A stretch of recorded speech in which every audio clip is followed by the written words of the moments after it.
A badge of honor. Police officers and first responders wear badges to let their communities know they are here to protect and serve. But that's not how it feels today, and the stress of the job is taking its toll, taking lives through suicide and post-traumatic stress injury. A Badge of Honor podcast features the cast of the same name, Sam Horwitz and John Salerno. Sam, John, and the team offer the first responders workshops through their critical incident stress management teams and mental health liaisons to offer state-certified T-COLE credit programs that save lives. It's time to smash through the stigma. It's time to heal from your injury, and it's time to back our blue. Welcome to A Badge of Honor podcast. Here are your hosts, Sam Horwitz and John Salerno. Hey, welcome to A Badge of Honor podcast with John and Sam, brought to you by the OBBM Network. Sam, we got a great show with the Warriors Rest Foundation coming up, and I want to welcome you. And how was your week?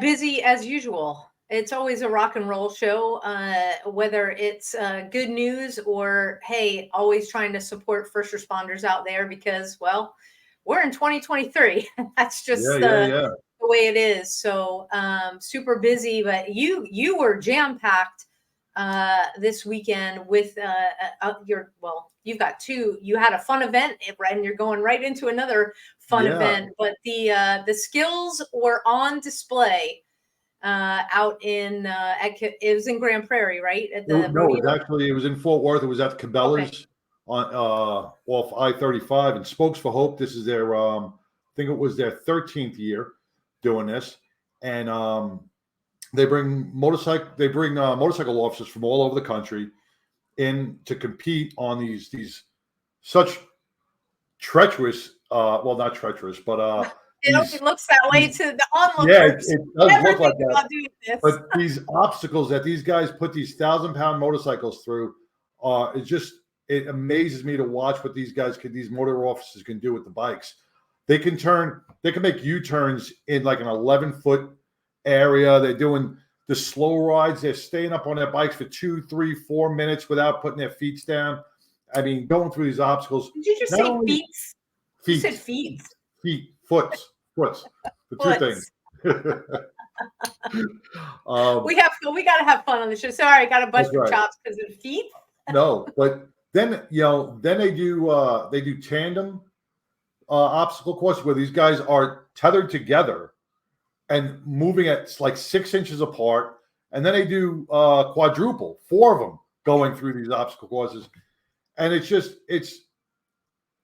like synchronized ice skating. It's just you freak out going, oh my God, how are these guys staying in check? But man, God bless these guys. They do a great job. All the motor officers, and congratulations to Grand Prairie for taking the gold, I think, and the finals. So, and that's all from Spokes for Hope. They give out free bicycles to law enforcement agencies all over the country so that the officers can connect with the community and give bicycles to needy children, children of domestic violence, kids that have been, sent to the advocacy centers. So it's a bonding and bridging gap between police officers and the children of the community.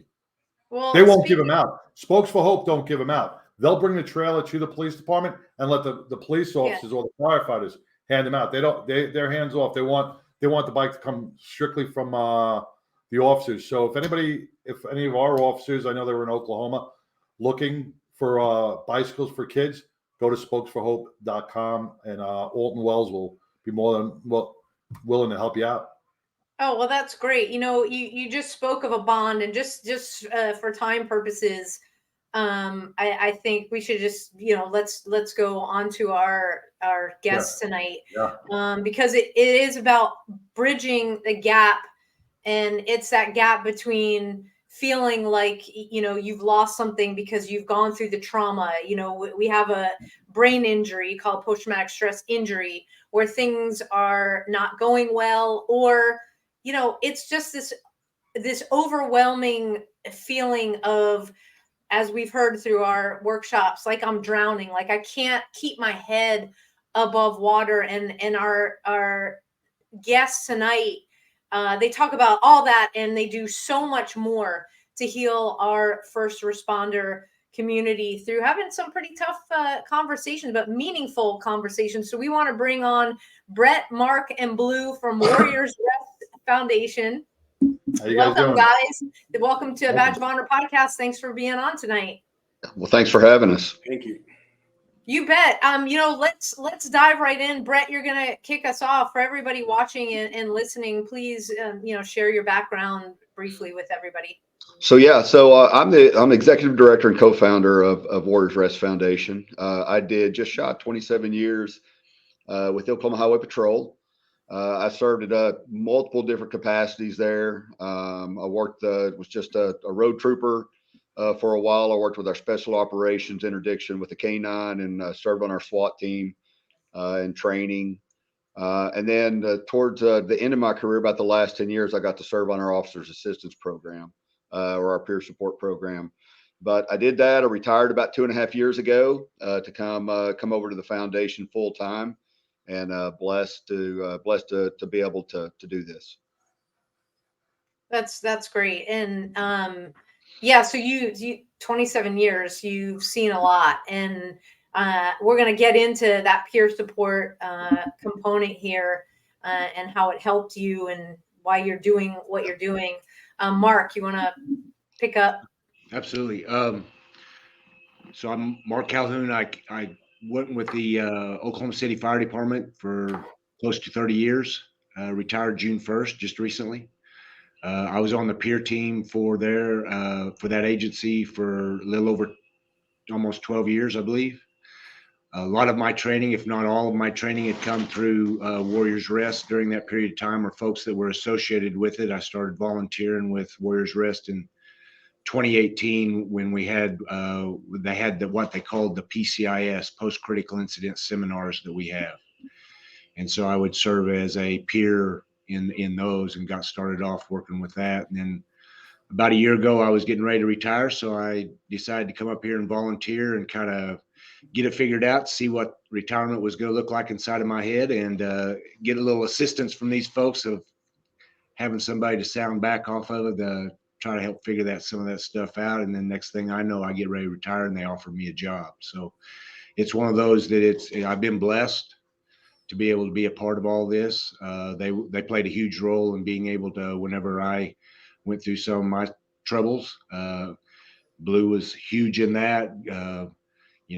Brett was huge in that, of being able to help me get some assistance at that point in time. And so I'm here being able to have a purpose and be able to kind of give back to those folks that helped me. Wow. 30 years in the fire service, huh? Yes, sir. Wow. So I guess that's why you and Brett are in the same cubicle right there. So Brett can wake you up if you fall asleep, right? I know the firefighters, they seem to doze off every once in a while. I've got the remote. And he's got the recliner. Yeah. So we're trading off. Brett's going to shake it. John's got a lot of stories from his days in the firehouse on Long Island. So yeah, don't let the accent fool you, and the fact that he said feats.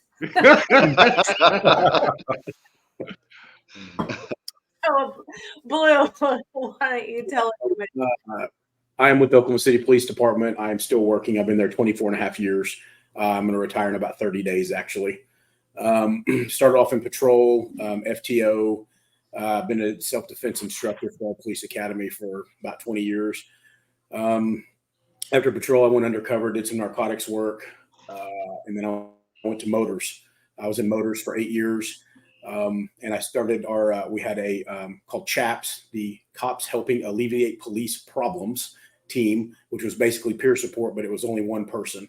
So I've been a volunteer with that for quite a while. And then about 3 years ago, when our new chief took over, he was very adamant about making a wellness team.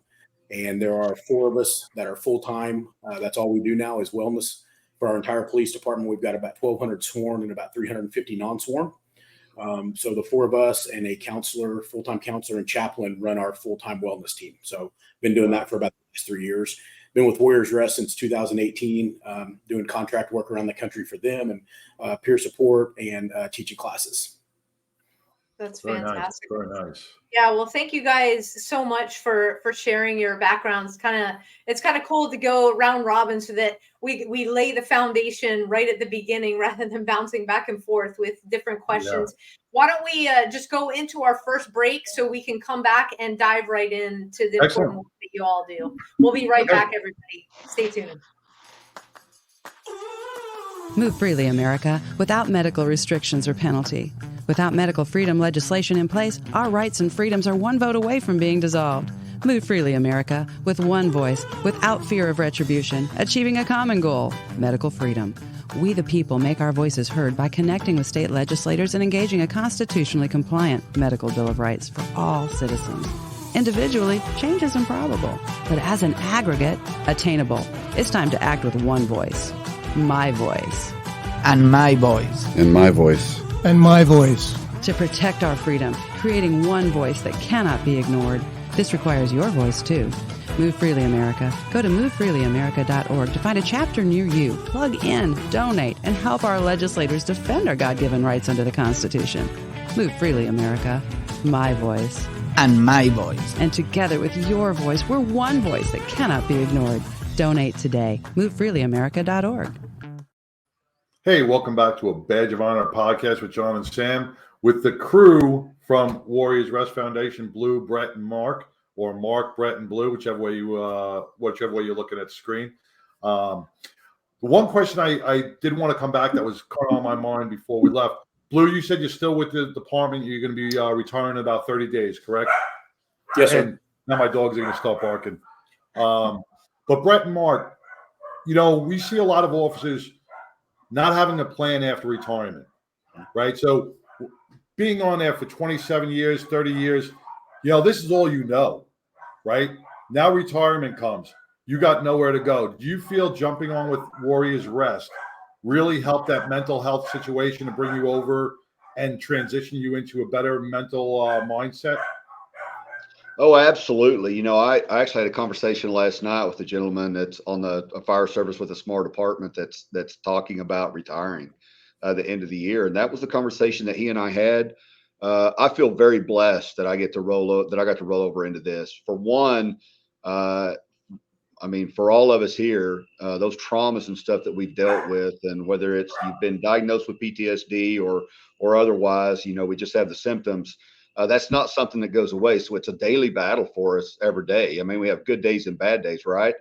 I found that being able to be around this and being able to share my story more and be around like-minded individuals that I know that are going through the same struggles and stuff, that allows me to help stay. I still have good days and bad days, but I do feel like that it helps me stay balanced and getting to do that.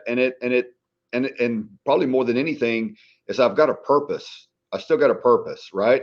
When we leave, when we're in the patrol or with the fire department or whatever you are as a first responder, we're driven, we're purpose driven. And so as long as we've got that job, we know what we're supposed to be doing. We know that we're needed. Stepping away from it, whether it's to something like this or something else, that's really what's going to keep us alive.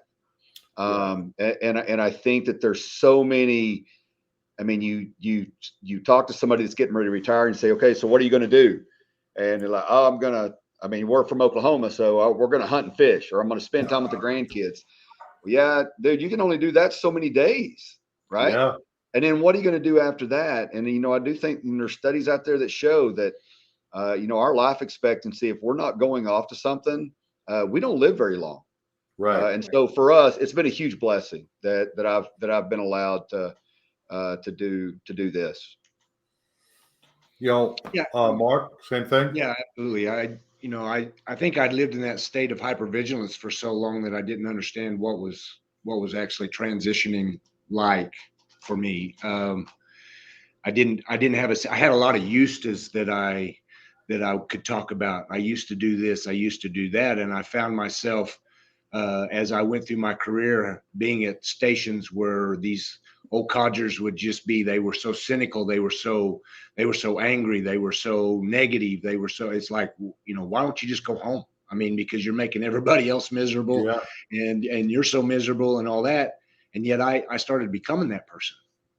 And it was through a lot of transitions over the last couple of years that started that journey of being able to really rediscover what life was about from the 30 years that I'd spent on the fire service doing all that, and really transitioning of realizing that I'd been a human being before all this stuff ever came about.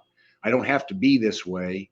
I can make these changes. I can do certain things and take action for my own personal, success, and being able to be living life happy, joyous, and free, however you want to say it. But it was one of those things that I was so miserable that everybody else was miserable around me, and I had turned into that person that I had to go find my purpose. I had to go find what really excited me about being able to do that, so that I could live, a lot longer than what the expected rate or expected time frame of what we are. He talked about it last night at a little presentation we gave, and it was the estimated lifespan of a first responder was at 66. And I looked around and I said, well, I'm a walking dead man. I mean, I'm 66 years old right now. Our pension program, and so it's time. Our pensions, they want us to crap out early. Yeah. So, they really do. So it's been a life-changing experience of being able to have a purpose and being able to have like-minded people, like he said, and enjoy what's going on and laugh and carry on, and still being able to talk to folks. And because I don't want to see them go through the same pain that I was in, and being able to help with that transition, that gives me what I feel like I'm blessed to do. Well, I think you guys said, all three of you said something very important that I hope the listeners and people watching are understanding, that you all did not wait until your career was over, you have some downtime to be like, well, maybe I should get involved in something that could help me find my purpose, or that's aligned with me because I served, as a firefighter or as a police officer. You took an active role before you transitioned out of your respective careers. When you started that, I'll call it an awakening, because it's something that you realized you needed to do. How difficult was it to kind of put your stuff? We know the statistics on trauma. The longer you're in, the higher the number goes up. How long did it take for you guys to kind of like really dial in and realize it's like, I got stuff that I got to deal with, so that when I make this transition, I'm like good to go, so that I can help other first responders? Well, I don't know exactly when I realized that. It's because of everything that I did. I mean, it was, trauma through those 27 years was pretty consistent. So it wasn't until really December 26, 2003, I lost a partner on the same day that one of my boys was born. And that sent me into a tailspin. And that for me was kind of my, and it didn't come right then. It came later, was kind of my awakening that, you know what, I'm not okay. And I thought it was just Nikki getting killed, but it was the cumulative trauma of, at that time, what was a very short career of about, 6 to 7 years. But then fast forward, even after I was aware of it, and I had gone and seen a psychologist and met with Kathy Thomas, who is she's actually our clinical director now. But after meeting with her and understanding some of that stuff, it was still, I still struggled with it, even because I was very focus driven, and wanted to be the best trooper and the best SWAT guy and the best everything. And that's where I was putting all my time and effort. And my family was the one paying the price, right? They weren't, I wasn't treating them the way that I needed to. And all the way through my career, even towards the end, that was something that I struggled with. But I do think that I did a better job. I knew that coming out of that, going into this, that I needed to have a clean plate. So, a year prior, I was going to see my counselor pretty regular, getting stuff cleaned up. The one thing I wasn't necessarily ready for was, once I retired, and I actually started sleeping, that there was so many things that were still up in my head floating around, that once I was getting good rest, or what I was getting better rest than what I was getting, right? That those things would start coming back up. And so I would still have to reach out. And luckily I've got 2 clinicians in the office, so they keep pretty close tabs on us. But that about a year out was when I knew that I didn't really have a set date. I just knew that I was getting close to the end of my career.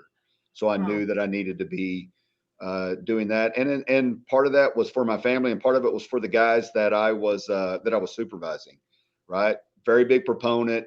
A lot of those were young kids just coming in and wanting to lead by example. And I was very upfront with them, very, very open, not ashamed to tell my story, not afraid to cry in front of them in certain situations, so that they knew, look, this is real. And you've got to be open, man. You got to share with one another. You got to lean on one another. You got to lean on your families. So hopefully, some of that rubbed off on them. But it's about a year out before I started trying to clean my palate. Okay. Well, again, it's really important for people to understand why you need to do that, so you can be present for that. We got to take our next quick break. We will be right back. Interested in starting a podcast or TV show? Worried about what you'll say and how to keep it engaging? Think you'd like to be a guest on podcast, radio, or TV shows? Hi, I'm Susan Hamilton, owner and founder of OBBM Network, and I would like to invite you to an OBBM media training to get the tools you need for a relaxed and polished performance you'll be proud to share. Our specialized training techniques include role play, voice training, and everything you need to deliver a confident, clear, and engaging interaction. Go to offbeatbusiness.com. Go to the calendar and register for a training that's convenient for you. Dates available now, 214-714-0495. Hey, welcome back to A Badge of Honor podcast with John and Sam and the crew from Warriors Rest Foundation. Before we left, we were talking about retirement and are we ready for retirement? Because most of us were never, if we got hurt on a job, we're definitely not ready for the retirement. We're not ready to be stripped of our badge yet, because we still have a purpose in life. But when we're approaching that retirement age or that retirement time, no matter what it is, we can't just wait till the last year to start planning what we're going to do. Because like you said, Brett, I'm going to go hunting and hang out with the grandkids. Well, the grandkids get on your nerves, and it's going to be cold out there, and you're going to be like, screw this, I don't want to go out there no more. But you got to have a plan, you got to have a purpose. So Blue, you got 30 days out. How long have you been planning for your retirement, or have you? Probably about 2 months, maybe. No, I actually started getting healthy about probably 2016, 2017. I had 2 partners killed in front of me August 31st of 2000. And one of them was an Oklahoma Highway Patrolman. And then my partner, Jeff Rominger, I'd been out about 3 months on my own right after FTO. That kind of set my path. I'd just gotten out of the Marine Corps when I got on the police department. And so that kind of set my path. Lost another partner in 2005, got in trouble in 2007, got fired in 2008. There's a whole lot of backstory there. Had a massive tornado come through in 2013. It was just a lot of cumulative. We didn't use those words, back then or anything. About 2016 or 17, I was in a really, really bad place. I had multiple marriages, kids not talking to me. No one wanted to talk to me, really. Some of my partners were staying away from me because of my choices I was making at work. Just really, really in a bad place. And I actually was a chaplain that at work that actually told me that he thought something was wrong. And I went and found a counselor here in the metro in Oklahoma City, just south of the city. That was a retired cop. I'd been to counseling. I'd made counselors cry. I was done with counseling. I also went to see Dr. Kathy Thomas way back here in Oklahoma City. It just, it didn't seem like it was for me. And then I finally just decided I was tired of being tired. I had lost myself entirely in this job. My dad was a cop, 28 years here. My brother's on the police department. It was a lot. And I finally just decided to go get help. And as soon as I sat down in front of that culturally competent counselor, my life changed. I still have bad days, of course, like we all do. I still have occasional nightmares and night sweats and things like that. But I have coping skills now, and I have partners in Warriors Rest and on my police department that I know I can count on to call when I am having a bad day. So Larry, it took 16, 17 years. You touch on, you said your dad was an officer for 28 years, right? Yes. And a lot of officers, especially nowadays, they have a legacy. So they have their, and those are the dads that were in the 50s, 60s, and 70s, the suck it up era, right? So, was it hard for you to bring your emotions to your father about some issues? So my dad retired in 03. I was on midnight shift at the time. I'd only been on about 4 years, and he died in 06. He was one of those. He immediately started working extra jobs as soon as he retired. It was an identity thing. Now that I know what that means, complete identity issue. He was cop through and through, multiple marriages. It was after looking back now, I wish I had the education I had now to try to maybe help him out. But he's been gone for almost 18 years now.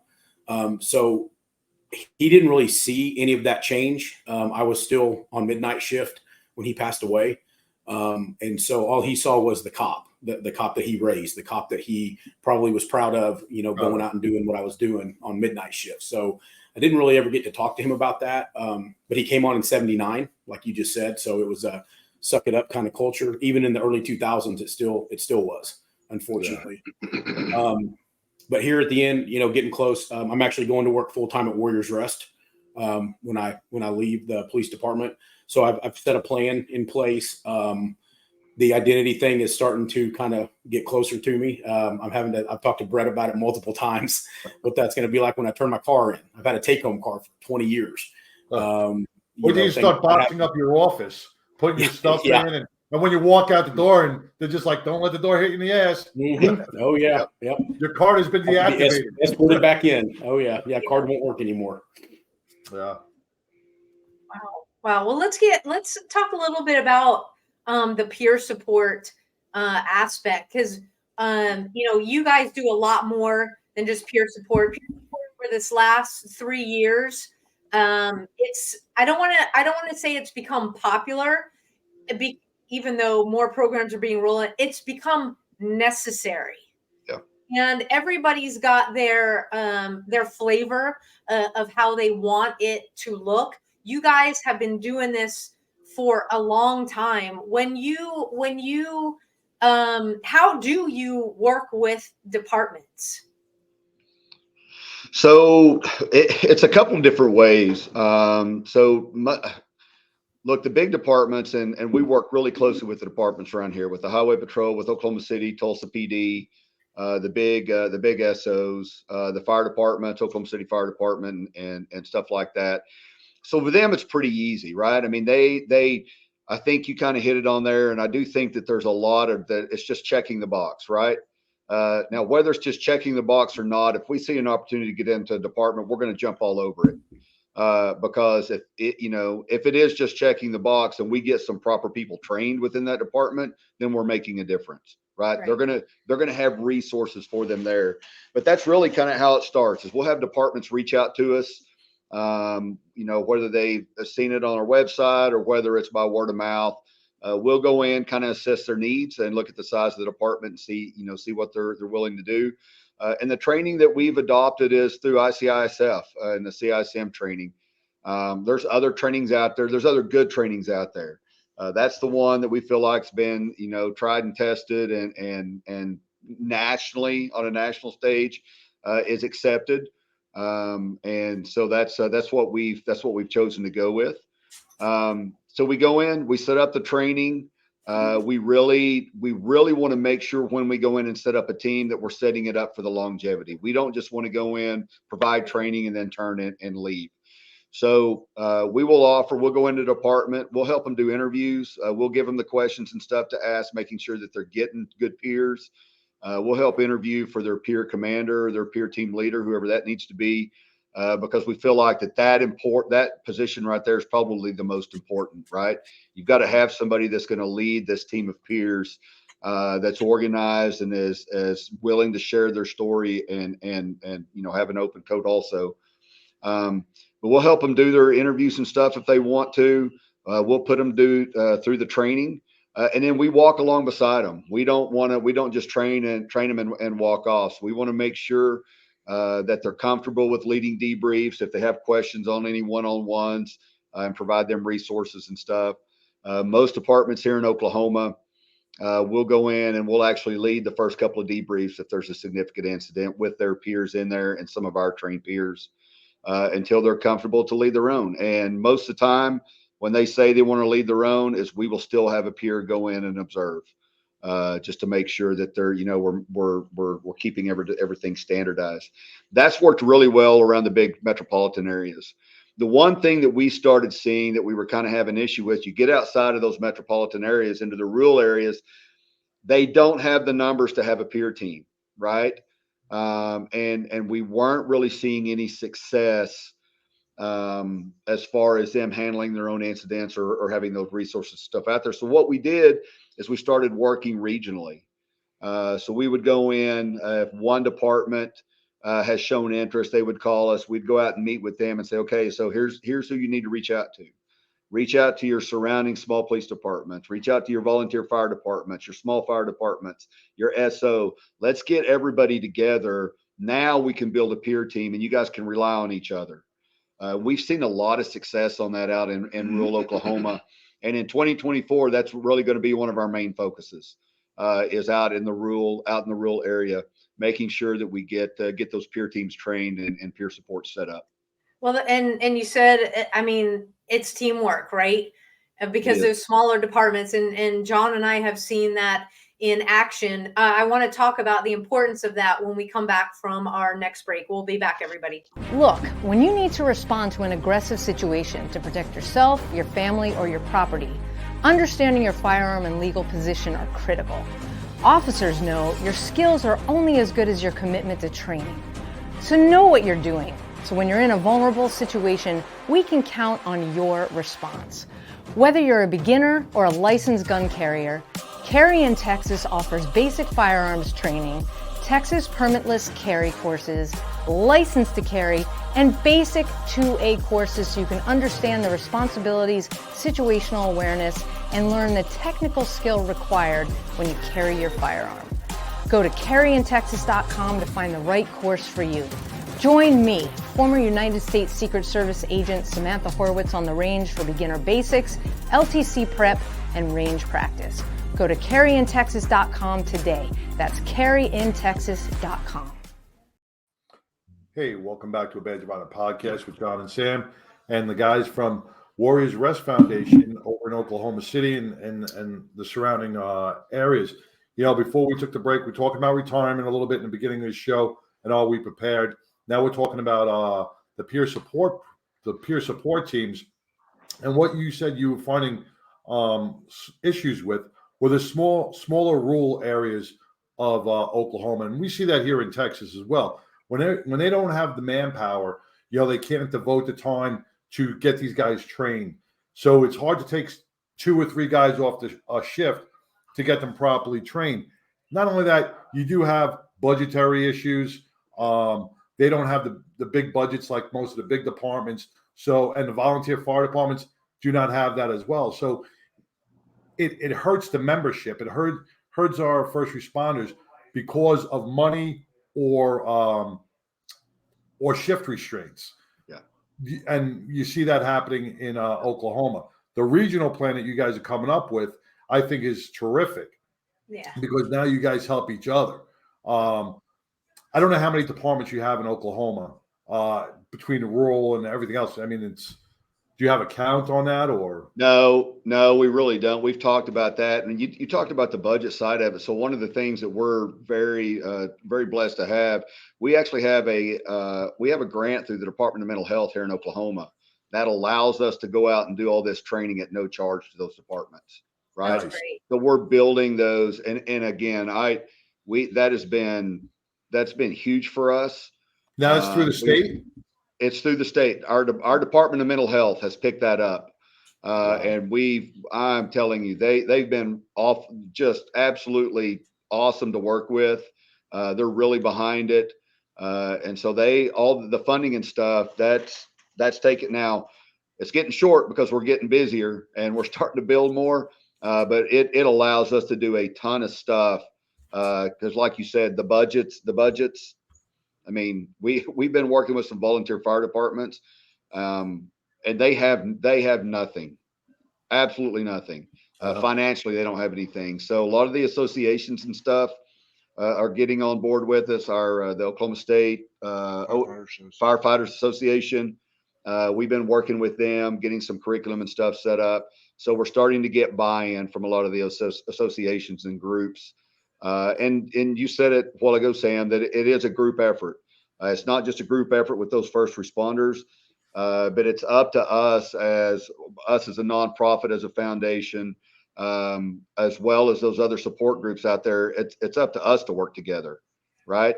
It doesn't matter who's getting the recognition, as long as our first responders are getting taken care of and getting those resources. You know, I don't care whose name's on it.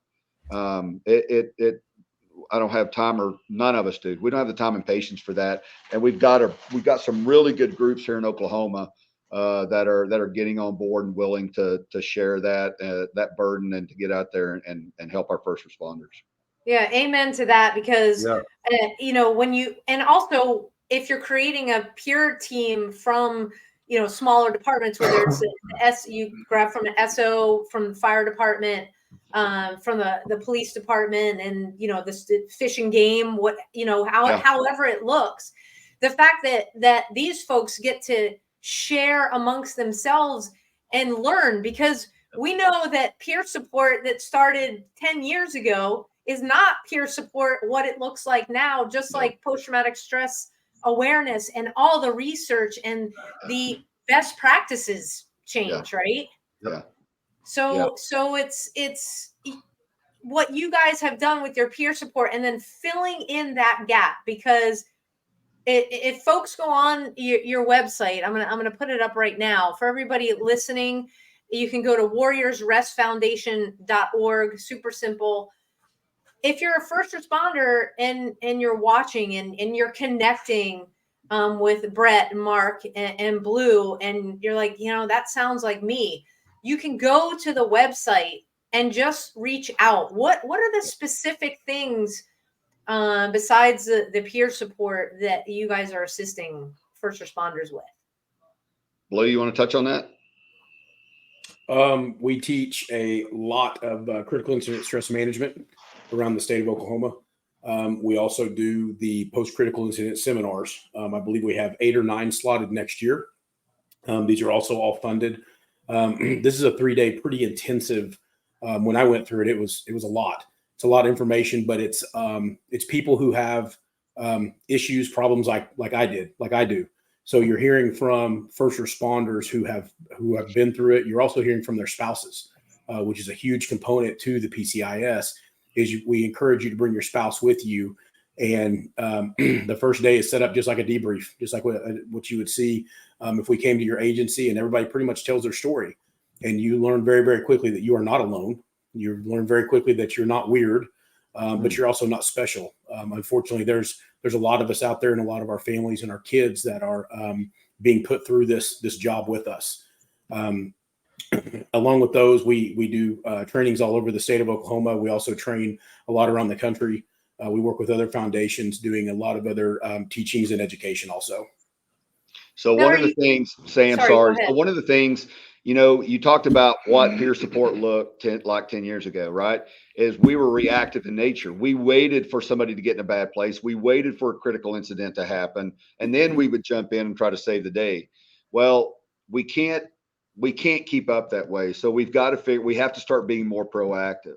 So as we're building these teams, we're giving them curriculum stuff to teach to their people on suicide, on addiction, on, you know, a whole, even over to the finances, physical fitness, nutrition, different things like that. We want our people to be in a good place.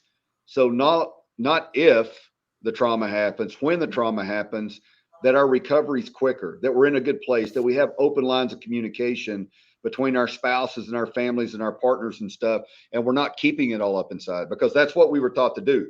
Suck it up. It's part of the job. And we stop talking, and we find ourselves isolated, and we start looking for other things to help us, which is where the addiction and stuff creeps in. Right. You said two key words, man, and that's the communication is key. And that, recognition. We have to recognize these things before they happen. We have to take notice into our first responders, if they're, because we're not prone to talk. We're never ones to talk it out. And we say that's not going to happen to me. I'm not going to be that one until you are that one. Yeah. And then you don't know what to do about it. And you're too embarrassed or overwhelmed to really reach out. So we do have to take that proactive approach when these guys are young. We have to let them know that it's okay to cry. It's okay to show your emotions. Be strong on the street, but be open with your family. We call each other brothers for a reason. Brothers and sisters. We're a big blue and red family, right? So we have to act like that. We have to use everybody's shoulders to lean on, and we can't be scared of that. So that's what we got to start teaching our young officers. Agreed. And the other side of that is that stigma of, if I reach out, I'm showing weakness. So what's my department going to do? How are they going to react? Right. So any of the leadership that's out there that might be listening to this, it's your responsibility to accept this and understand that this is the way that it is now. Right. There's nothing that'll twist me off more than hearing leadership say, you know what, they just need to suck it up. I don't need firefighters like that. I don't need police officers like that. Human, right? Right. You don't need humans, right? That's it. So, I think that's that stigma side of it. There's still a lot of it out there. We've been working closely with our paramedics and our MSUG group, and it's worse there than probably anywhere that I've seen it there in DOC on the correction side. Mm-hmm. They're scared to death that if they say something or reach out, that it's going to get back to their command staff and they're going to lose their job, right? And so we just had that happen here with a firefighter in Frisco. He was battling. I mean, how many years did he have on a job, Sam? About 26. Yeah, the assistant. It was the assistant chief. Reached out. He was in active treatment, and everybody knew. It was not a secret. Yeah. And they wanted him to come back, and he had, all the I's dotted and the T's crossed that showed, hey, there's still these things that we need to address. And they said, okay, you're fired. Fired. Didn't even give him an opportunity. And that was mind-blowing, knowing that Frisco, and we've been up there, and a lot of the other organizations that we're partnered with down here is like, whoa. How did this all of a sudden go off the rails when you've got built-in peer support, when you've got all these built-in programs, and you're not going to listen to the professionals that this gentleman was like, I'm doing the program that we have in place. Yeah. See, that's where the big thing lies too. We're teaching our command staff. We're teaching our uppers, right? Are we teaching our politicians and the people who run the government office that are supplying the check, that are supplying the budgetary items and the monies for the mental health? We, like you say it all the time, Sam, mental health cannot be just below the paper clips. It has to be top priority next to the vests and the emergency equipment and the guns and everything else to protect us. So we have to make sure that our politicians, our government officers know what the mental health is. They have to be in there. They have to listen to the stories, because otherwise we're just numbers. We're just people out there doing the job. Yeah. So we have to get them up close and personal. Let's talk a little bit more about the command staff and things we can do and what you guys do specifically at Warriors Rest when we come back from our last commercials. Stay tuned, everybody. To the Health Engineer Show. I'm Cliff Buckley, the Health Engineer, right here on the Offbeat. Hi, I'm Larry Corkamp. Hi, my name is Susan Hamilton, and you're watching Offbeat. Hi, this is Doreen Milano. Welcome to Big Ideas Small Business, where we will talk to Carrie Arjala.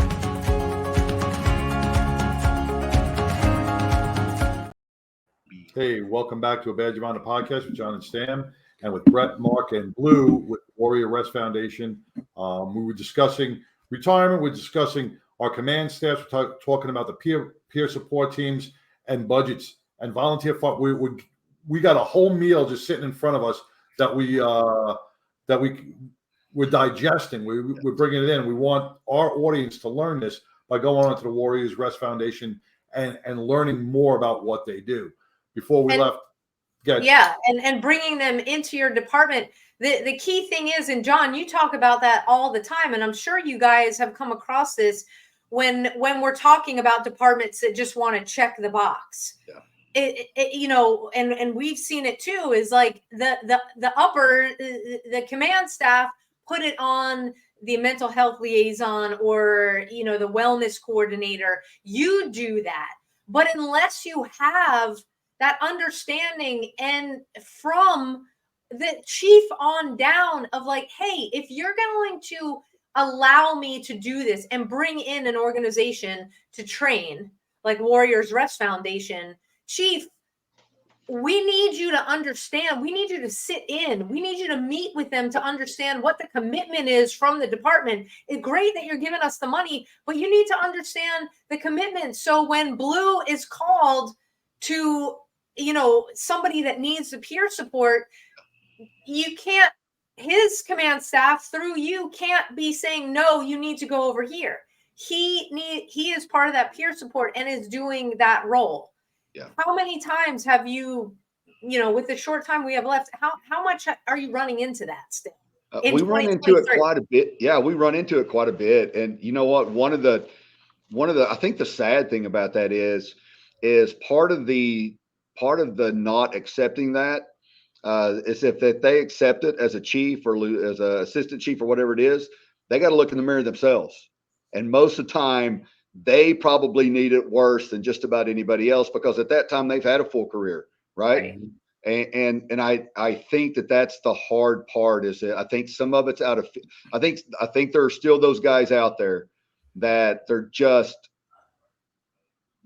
old school, and you might not ever change them. And nothing within that department, unfortunately, is going to change until somebody else moves up into that position that gets it and understands it.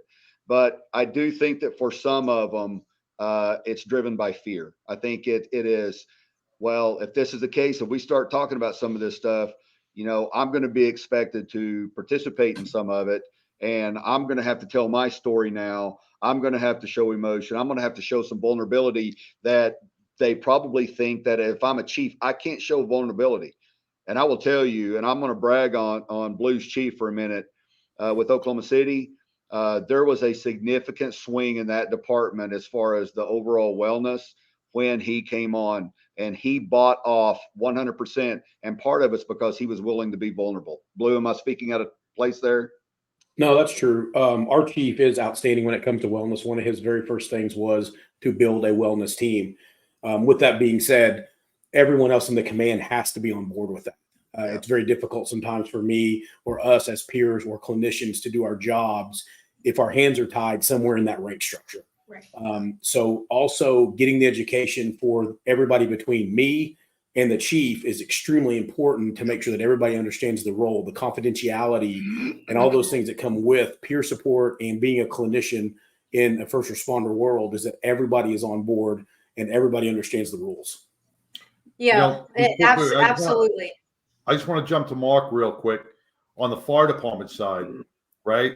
Because do you see the same pushbacks in the fire departments? Who's pushing? Because a lot of the fire departments will turn around and say, we have our round table, we sit down at dinner, we discuss stuff, but that's just not enough. And I'm not going to mention anybody's name, but we had an Oklahoma City firefighter on our show not too long ago, and he was part of the Oklahoma City bombing, and he was there in the morning. They worked through the afternoon. They worked through the evening. They had some brutal stuff they had to do. And then he went back to the firehouse, and at 1:15, they call him out for a structure fire. Like just business as usual, right? Are the fire departments getting the same buy-in, or are you getting more pushback? I believe that they are. There's a lot of them that are coming around. They see the value of it. They have a deep understanding of it. And I think if you find those folks that have actually been able to come in it the way that I did, as far as being able to understand what that's all about, or had individuals that they've been responsible for that they've actually witnessed or they've experienced it for themselves, there's a turning point to where they are able to be kind of have that aha moment, or that the light switch flips on, or whatever you want to speak to it as that. But I think we all have within our agencies, we all have cultures that the best way that maybe I can describe it, and it's no offense to anybody that I'm talking about, but it's more of, they're more willing to, whenever you ask a question, they want to be able to tell you what they think you want to hear, versus than actually asking you the question and expecting the truth coming back at it. If you've got somebody that you legitimately believe in, that's a stand-up person, that's going to stand there and say the truth. I think that there are a lot of different ways and different directions that some of the peer support has been able to be taken.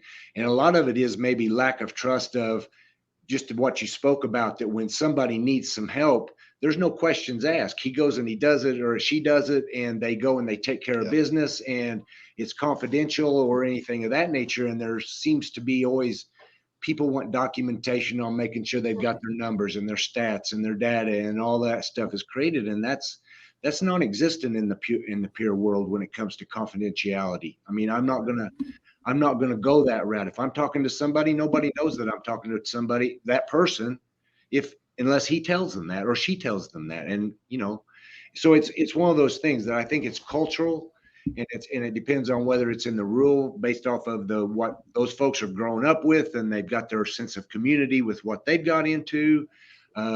Here around here, I think that a lot of times folks are they're afraid of, if they step on somebody's toes, maybe they won't get that promotion down the road in 5 to 10, 15 years, whenever they're expecting it. So whenever they walk in and a white shirt walks in and ask them how they're doing, I'm fine. I'm good. I'm all good, Chief. I'm ready to go. Absolutely. And and that you're not going to get the truth. Yeah, we still see that. And I mean, gosh, we could go on for a whole nother hour with this. The website has been up on the screen for everybody listening, warriorsrestfoundation.org. I want to thank you guys for coming on. Go visit their website, because you guys have tons of resources. If you're a reader like me, I've been through all your book lists and everything, and we share some of that. Please go to their website, make the call. You heard the stories. These guys did not wait until they retired to do the tough work, because it's tough. They are healthy. They are working together to create a space for every first responder to be able to reach out and get healthy, however that looks for you. So Blue, Brett, Mark, thank you so much truly for coming on, and just all the best to you. Keep at it, because you guys are making a huge difference out there, and we can't thank you enough. Yes, thank you guys. Thank you. You bet. We will be in touch.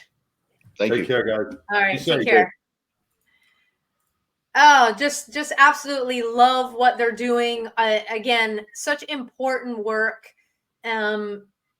Please reach out. Talk to these guys. Get them to come. Volunteer with them.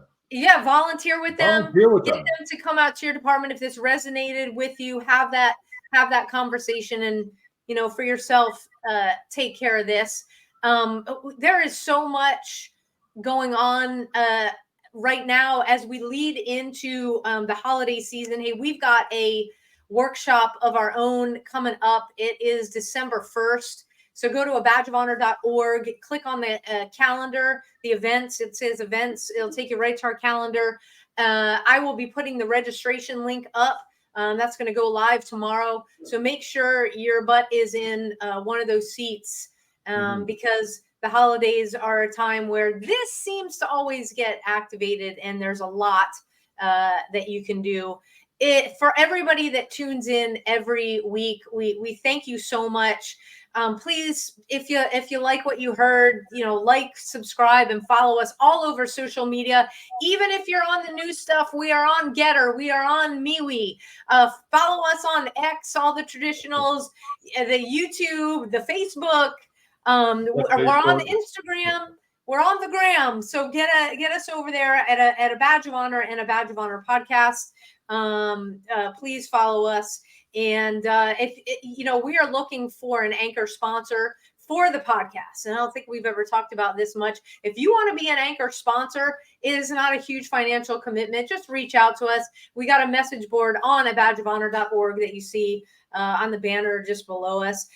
Coming up prior to our workshop, starting in November, I think it's November 1st, every Wednesday in November. Thank you to Patriots Pour, and that's like you pour a pitcher. Come on out to Rockwall, Siren Rock Brewery. It's an awesome place. Patriots Pour has designated us the beneficiary of donations that their organization collects for the month of November. So you have an opportunity to make a direct impact in the life of a first responder. All that raised goes into scholarship funds so that the first responders come to our workshop absolutely free. If you can't make it out to Rockwall, because, you know, some people say we're on the other side of the world, John Salerno. No, I'm kidding. But you're on the other side of the world for me. Yeah. But you can go onto our website, and there's a blue donate button, and it hovers no matter which page you click. Make a difference in the life of a first responder, whether you want to do that monthly or a one-time. And hey, to these guys right here, every week you see them carry the load. From November 1st to the 11th, you can work out in honor of a veteran, because Veterans Day is right around the corner. We want to thank Carry the Load for having us as their Continuum of Care partners. Do your workout in honor of. And you can go on carrytheload.org and create your own story, who you're working out in honor of, or follow their workout that they have planned. It's super simple. So there's so much going on. Like I said, go to badgeofhonor.org. Check us out. We want to thank you to all the first responders out there. We are praying for you every single day. To our veterans, thank you for what you did so that John and I have the freedom to talk about what we talk about every week. And to our active duty personnel around the globe, thank you for keeping our shores safe no matter where you are in the world. John, take us home. To everybody out there, if you feel you're saying I used to's, let's get rid of those used to's and replace that word with get to's. Remember, let's be blessed. We get to wake up in the morning. We get to share our experiences. We get to be amongst people we love. Let's get rid of the used to's and get more on the get to's. And then that's about it, Sam. Have a great day. Take care, everybody. See you next week. A Badge of Honor podcast is produced for the OBBN Network podcast and protected under copyright law. For content permissions, please submit your request to abadgeofhonor.com on the content page. For OBBN Network programming information, please call 214-714-0495 today.